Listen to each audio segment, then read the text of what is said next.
आज हम देखेंगे फंडामेंटल यूनिट। ये ऐसे यूनिट है, अगर ये ना होते तो हम चांद पर कभी ना पहुंच पाते। ये ऐसे यूनिट हैं, अगर ये ना होते तो इस दुनिया को एटम बम कभी ना मिलता और ना ही हम इस दुनिया में कोई इजाद कर सकते थे। हालांकि बहुत से लोग बिला वजह सैकड़ों के हिसाब से हर रोज मारे जाते, क्योंकि ना तो हम मेडिसिन इजाद कर पाते और ना ही इस फील्ड को समझ सकते थे। फिजिक्स, केमिस्ट्री और साइंस के सब्जेक्ट इन्हीं की वजह से तरक्की कर रहे हैं। एक बार अमेरिका ने मार्स पर रिसर्च करने के लिए एक क्लाइमेट ऑर्बिट भेजा, लेकिन जब वो वहां पर पहुंचा तो मार्स पर लैंड ही नहीं कर रहा था और कुछ ही देर में देखते ही देखते इसको आग लग गई और इनको $125 मिलियन का नुकसान हुआ। और जब उन्होंने रिसर्च की तो पता चला कि जो पैमाइश की इसमें गलती थी। चलिए, और अब हम इनको समझते हैं कि ये है क्या चीज। आप भी ऐसी कोई गलती ना कर पाए और अपनी जिंदगी में कोई बहुत बड़ा नुकसान ना कर दें। चलिए दोस्तों, अब समझते हैं कि ये फंडामेंटल क्वांटिटीज कितनी है और इनका क्या क्या इसमें जो है ना हिसाब है और ये कैसे हम इसको समझ सकते हैं। दोस्तों, पहली है लेंथ। अब ये लेंथ है जिसका यूनिट मीटर है और इसको सिंबल एम से जाहिर करते हैं। मास किलोग्राम है, इसको केजी से जाहिर करते हैं। टाइम को इसका यूनिट सेकंड है और इसको सिंबल एस से जाहिर करते हैं। इलेक्ट्रिक करंट एम्पियर है, इसको बिग लेटर ए से जाहिर करते हैं। इसका सिंबल जो है बिग लेटर ए है। उसके बाद टेम्परेचर है। टेम्परेचर जो है इसकी फिजिकल क्वांटिटी, इसका यूनिट है केल्विन। और जो के है ये इसको सिंबल इसका के है जो इसे के से जाहिर किया जाता है। ल्यूमिनस इंटेंसिटी, ये कंडीला है और इसको सीडी से जाहिर किया जाता है। इसका यूनिट कैंडिला है और सिंबल इसका सीडी है। अमाउंट ऑफ सब्सटेंस, इसको हम मोल से जाहिर करते हैं और ये इसको जो यूनिट है मोल है और इसका जो सिंबल है वो उसका भी मोल ही है, लेकिन वो MOL है। दोस्तों, कुछ तो समझ गए होंगे कि ठीक है ये लेंथ जो भी है ठीक है, मास है, टाइम है, इस यहाँ तक तो आ गया। आगे इलेक्ट्रिक करंट, इसका एम्पेयर। कुछ जो लोग हैं वो एम्पेयर को समझते हैं और कुछ एम्पेयर को नहीं समझते। एम्पेयर है क्या? आपके घर में जो मीटर, जो इलेक्ट्रिसिटी का मीटर लगा होता है, उसमें जो हमारे पास बिजली आती है उसको मेजर करते हैं, उसको एम्पेयर से मेजर किया जाता है। ठीक है। और टेम्परेचर क्या है दोस्तों? एम्पेयर जो है ना, मेरे ख्याल में कुछ दोस्त जो है ना अच्छे से समझ नहीं पाए और रहेंगे। एम्पेयर इलेक्ट्रिक करंट का एम्पेयर है, जैसे लेंथ है। अब कोई भी अब फर्ज करें कोई भी अपने कपड़ा लेना हो, उसका लेंथ क्या कहेंगे? यार इतनी लेंथ है इसकी, कितनी लेंथ? मीटर को कहेंगे, वही लेंथ होगी ना। इसी तरह इलेक्ट्रिक करंट है, और इलेक्ट्रिक करंट को भी आपको बताने के लिए कोई यूनिट आपको बताना होगा, उस हिसाब से पता चलेगा कि ये कितनी है, तो जिस हिसाब से इसको कहते हैं एम्पेयर। उसके बाद आता है टेम्परेचर। टेम्परेचर क्या होता है? टेम्परेचर वो होता है कि कोई भी ज्यादा से ज्यादा या नॉर्मल, ठंडी से ठंडी और गर्म से गर्म चीज, उसको कहते हैं टेम्परेचर। अब ये टेम्परेचर कह देंगे तो यहाँ तक तो पता चलता है कि यार ये तो ठंडी है या ये गर्म है। और जहाँ इसको बताना भी होता है कि ये कितना है, जैसे आपने टेलीविजन में सुना होगा केल्विन, तो केल्विन, फ़ारेनहाइट, तो वो यही जो है ना यही यूनिट्स हैं। केल्विन फ़ारेनहाइट सेम है, सेम तो नहीं है लेकिन थोड़ा सा डिफरेंस है, लेकिन अलग अलग स्केल हैं जो कि मुख्तलिफ जगह पे मुख्तलिफ तौर पर इस्तेमाल किए जाते हैं। इसी तरह केल्विन है। तो सिर्फ ये नाम है, ये चीज़ें सारी जो है ना ये नाम है, इसको आप जरा गौर करें, इसको इसको डिटेल से समझना। जब आके फिजिक्स पढ़ेंगे उसमें आपको डिटेल से बताया जाएगा। सिर्फ आप ये याद रखने के लिए जो है ना इस चीज़ को आप गौर से देखें। टेम्परेचर आपका, इसको केल्विन के हिसाब से हम कहते हैं, ये इतने केल्विन है। जैसे हम कहते हैं कि जी मास है, ये इस चीज़ का कितना वजन है, ये 2 किलो है। तो इस तरह टेम्परेचर, कितना टेम्परेचर है, ये इतने केल्विन है, इतने केल्विन है, इतने फ़ारेनहाइट है। तो इस हिसाब से हम इसको राइट किया जाता है। ल्यूमिनस इंटेंसिटी, अब ये क्या है, ये क्या है, ये है रोशनी की शिद्दत। फर्ज करें एक बल्ब है, उसकी रोशनी एक जगह पर पड़ रही है। रोशनी ज़रात की सूरत में होती है, लहरों की सूरत में होती है, जैसे भी होती है, ज़रात की सूरत में होती है।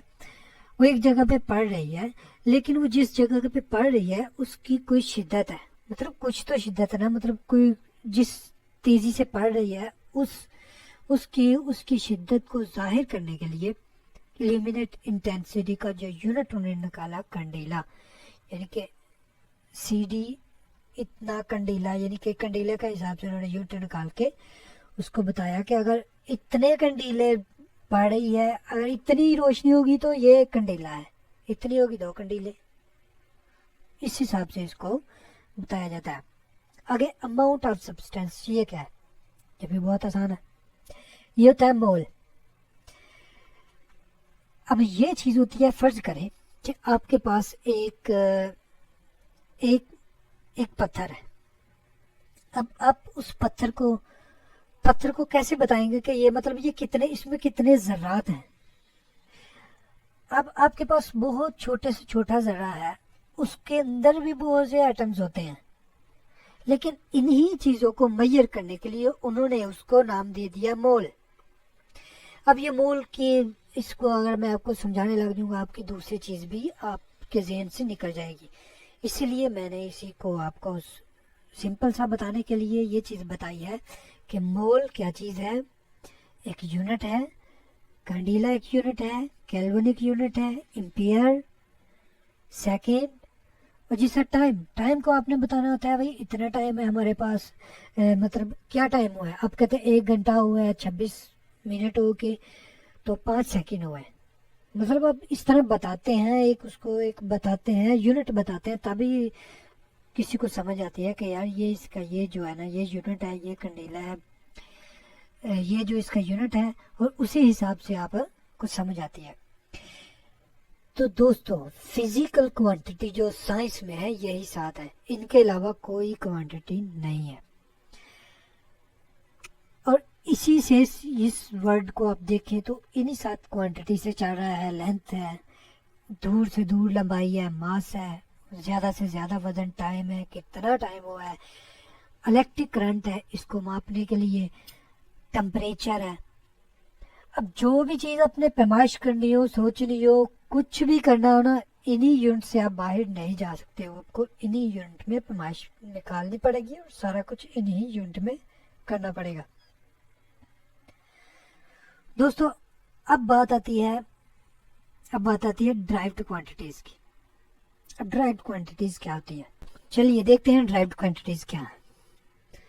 फंडामेंटल क्वांटिटीज तो आपने पढ़ी कि 7 होती हैं, इनके अलावा कोई फंडामेंटल क्वांटिटी नहीं है, और इन्हीं क्वांटिटी से निकलती हैं ड्राइव्ड क्वांटिटीज। अब ये ड्राइव्ड क्वांटिटीज क्या है दोस्तों, आपने कभी देखा होगा, कभी नहीं, आपके सामने है, देखिए ये जो लेंथ है, मास है, ये फंडामेंटल मेन क्वांटिटी है। अब इसको जाहिर किया जाता है, लेंथ है, इसको जाहिर किया जाता है m से, मीटर है, ठीक हो गया।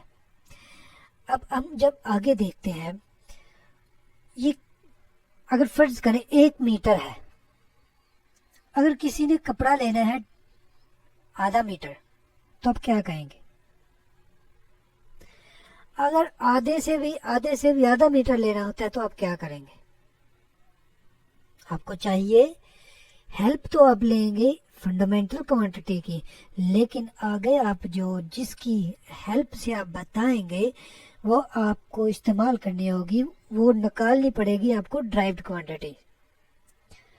अब फर्ज करें आप कहते हैं 100 मिलीमीटर में मुझे ना ये चीज़ चाहिए, 100 मिलीमीटर इसकी लेंथ होनी चाहिए, नट बोल्ट कोई भी, मतलब आपको कोई चीज़ चाहिए, एक सिलेंडर आपने लेना है दुकान से, उसका साइज है 100 मिलीमीटर। अब 100 मिलीमीटर किधर से निकला, कहाँ से निकला, ये तो लेंथ से निकला ना।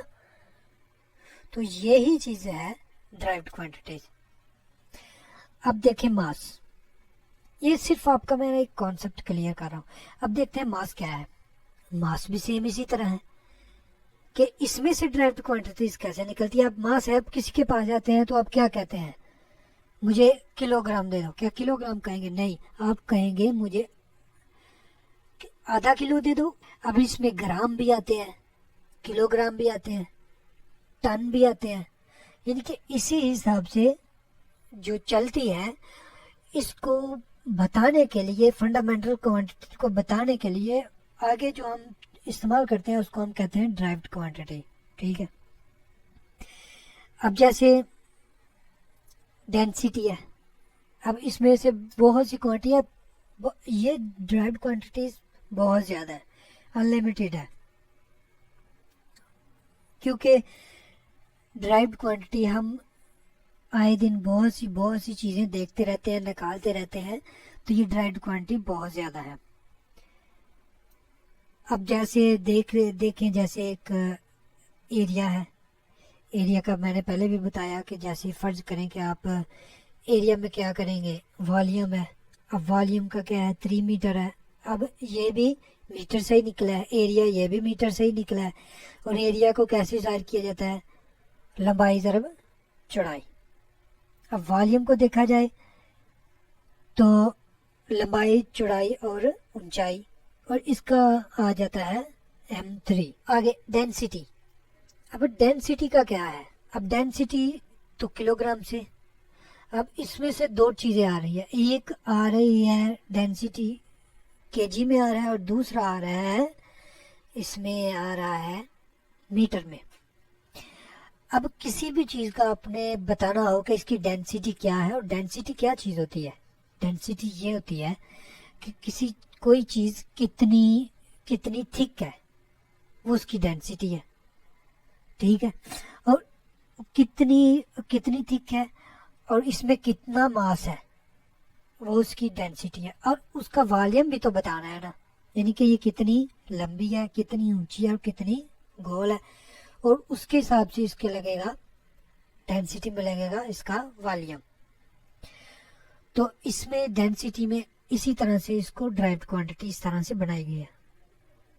आगे फोर्स का जो यूनिट है वो न्यूटन है, और ड्राइव्ड क्वांटिटी इसी से सारी निकली है। ये सिर्फ एक मैंने बेस बताया है, इसकी डिटेल आपको मैं आगे दूसरी वीडियो में आपको शेयर करूंगा। तो सिर्फ लायदा मैं आपको ये बता रहा हूँ कि ड्राइव्ड क्वांटिटी क्या होती है। किसी चीज़ को निकालने के लिए उनकी मदद से जो निकाले जाती हैं वो ड्राइव्ड क्वांटिटी है, और जो दूसरी है हमारे पास जो वो फंडामेंटल क्वांटिटी है। ठीक है। तो अब यहाँ पे हम इस वीडियो को ख़त्म करते हैं। चलिए दोस्तों, अल्लाह हाफिज़।